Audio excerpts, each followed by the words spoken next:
Hello my dear students! In this video presentation, we will describe the different ecological relationships that are found in an ecosystem. Last time, you have learned the difference between biotic and abiotic factors. You learned that the biotic factors are the living components of an ecosystem, while the abiotic factors are the non-living components. Interactions and relations exist in an ecosystem in search for food, shelter, and protection.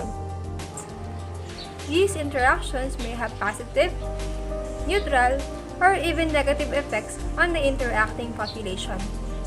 Can you tell the type of interactions that exist between these organisms?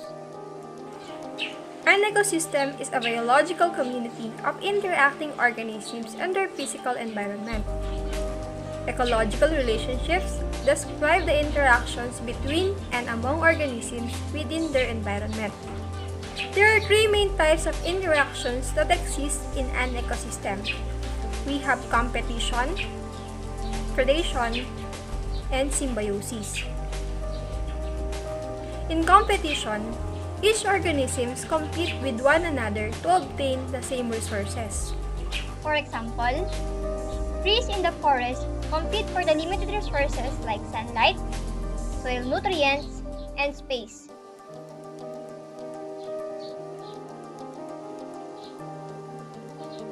These two male reindeers fight for the right to mate with a female deer.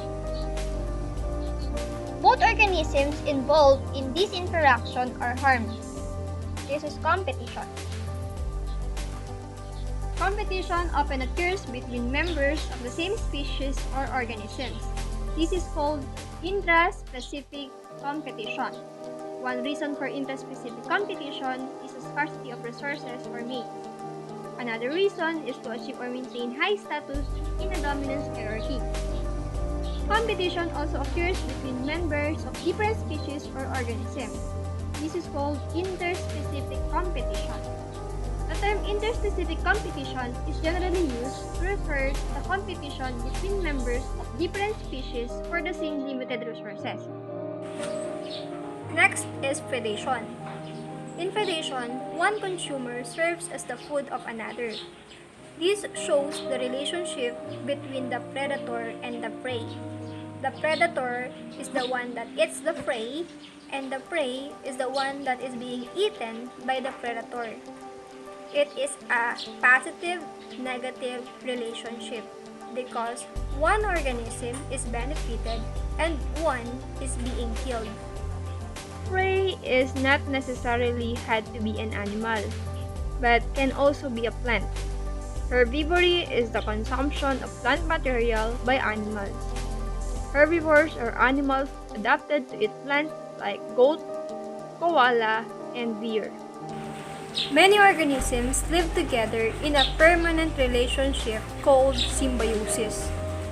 The term symbiosis is a Greek word that means living together in a close, long-term relationship. There are three types of symbiotic relationship. First, we have commensalism. Second, parasitism. And third is mutualism. Let us start with commensalism. Commensalism is a symbiotic relationship where one species benefits and the other is unaffected. This is a positive-neutral relationship. One example is the relationship between remora and the shark. The remora attaches itself to a shark with a suction cup and it scraps from the shark's meal. The shark is not harmed but also does not benefit. Only the remora benefits because it gets food and a free ride. The one that benefits in the interaction is called the commensal. Parasitism is another symbiotic relationship where one organism is benefited and the other is harmed and possibly killed. The organism that benefits is called the parasite, and the organism that is harmed is called the host. An example is the relationship between a tapeworm and a fish. A tapeworm attaches itself to the intestinal wall of its host and absorbs nutrients. This harms the host because its nutrients are being diverted to the parasite. Tapeworm is an example of an endoparasite because it is a parasite that lives inside the body of its host. Just be careful when consuming raw or uncooked fish, particularly in dishes such as sushi and sashimi, or you might also be their host. Fleas and ticks are examples of ectoparasites because they are parasites that live outside the body of their host. They can bite and hang on while they suck the blood of animals, and both of them can transmit disease. Next, we have mutualism.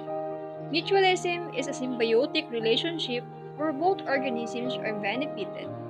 It exhibits a positive relationship. An example is the relationship between bees and flowers. Bees travel from flower to flower to collect nectar. As a result, the flowers get pollinated and the bees get nectar to make honey. Another is the relationship between a crocodile and an Egyptian plover. The crocodile opens its mouth to let the Egyptian plover, which is a bird, to pick leeches off of its gums. As a result, the crocodile is rid of a parasite and the plover gets a meal. Cooperation is a relationship by which organisms working together toward a common end or purpose. Some organisms help one another for a higher chance of survival.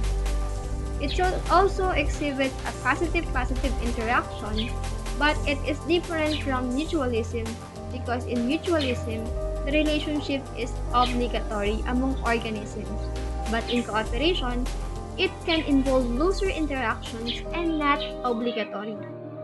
Examples are the working colonies of ants. By cooperating, ants can do amazing things like dig huge nests, use their bodies to form bridges, sew leaves together, or farm other insects for food. Some scientists say that a colony of ants act like one single animal, so better find some ants outside and watch them. As a summary, you learn that organisms do not live by themselves, they live in ecological communities and are constantly interacting with other organisms. Some interaction benefits one organism and harms the other, such as in the case of parasitism, predation, and herbivory. Some interactions benefit both organisms, such as in mutualism and cooperation. Some interactions benefits one but does not necessarily harm the other, such as in commensalism. And other interactions may harm both members of organisms, such as in the case of competition. And all of these interactions are necessary for the balance of the ecosystem. For the evaluation, determine the type of symbiotic relationship being described in the following situation.